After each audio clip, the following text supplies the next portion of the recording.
You enjoyed episode 3. Who did you bring to the meeting? So you finally scored that meeting. Of course, you scored it because you didn't use any slides or use minimal slides. You didn't overwhelm by bringing the whole team bus. And now you want to really be thoughtful about matching up to the CxO. And so ideally, let me bring up a slide. So I have one slide. So again, let me share my screen, show my desktop, and then my slides right there. Find out who's attending. Pretty simple, but not often done. At least when there was meetings with me, they didn't ask very often who's attending. But that's the best thing because then it's not a mystery and you'll know who to bring. And again, less is more. You don't want to come in with a whole busload, but you do want to match up because now you know who's going to be there.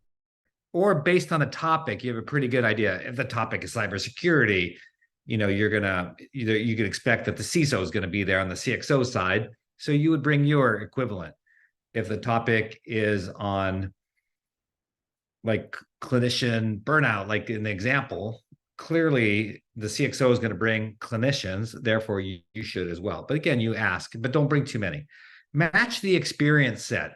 So if you know the CMIO is going to be there and the CNIO, CMO, other clinical informatics people, do your research. And like, are these tenured people? They've been doing it for 10. You do match up, and you should.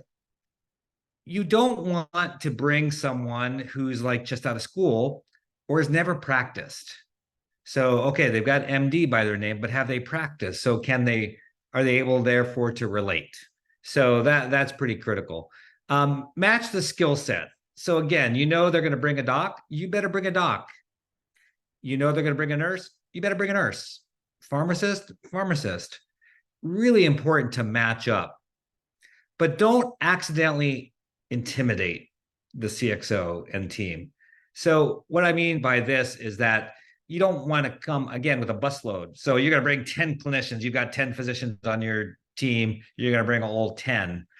Or same with nursing, well, whatever. The point here is not to scare them or make them feel inferior, but just match up really nicely on experience, match up nicely on skill set. Don't bring too many people, and don't bring too much power. This is another thing we see sometimes. So, and you think from your point of view, you think that's pretty cool, but again, on the CxO side, they're like that. This is too much. So maybe you bring your CEO, and again, it depends on the size of a vendor that you are.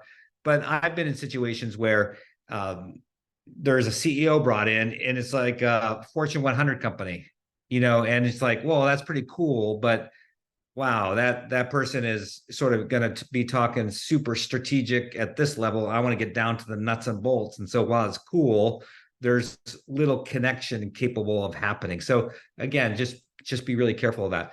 And I want to go back to I want to double down on one last thing on match the experience and the skill set. So flip the situation. I was with a firm that I led, and the team, led by salespeople, wanted to have a very strategic conversation with a very strategic CIO, CDO. And so that CIO, CDO brought with him sort of his executive team of CISO, CTO, head of apps, his whole direct report team.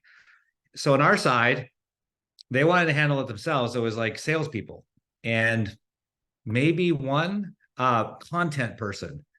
And it didn't go well because that CxO was thinking, what do you know about what we're talking about? Like, I know you're a really good salesperson and I know you know some content, but you've never done this. And I think that was the other point really brought out in the sort of fun video, was the fact that you don't want to just bring someone who has great experience in terms of working with, big 4 or 5 consulting firms and things like that, but has never actually done the work. So they're still valuable people, and I love them. And anyone listening, that's one of them. I love you. And there's definitely part of the team for sure, because they bring so much more to the table, but it can't be your only person. And so I think you end up sub-optimizing the opportunity. So I know some of this stuff you may disagree with, and that's okay. And some of it's kind of like touching wounds, like, dang, yeah, I think he's right. I should have done it differently and maybe would have gotten that account.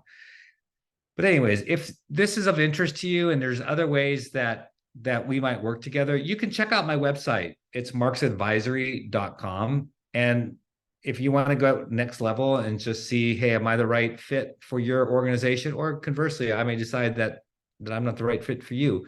Definitely check it out and you'll find a lot more detail because I understand. I've been in your shoes. I've been a longtime CIO, love the experience. I then flipped over to the vendor side as a chief digital officer for a global organization. Then I took a CEO role of a consulting firm. So I've learned the hard way on both sides, and I've learned some good things too. And hopefully I'm imparting some of those to you. So thanks for listening. I know that you got a lot of other things you can be doing. I appreciate it. And again, marksadvisory.com. Take care.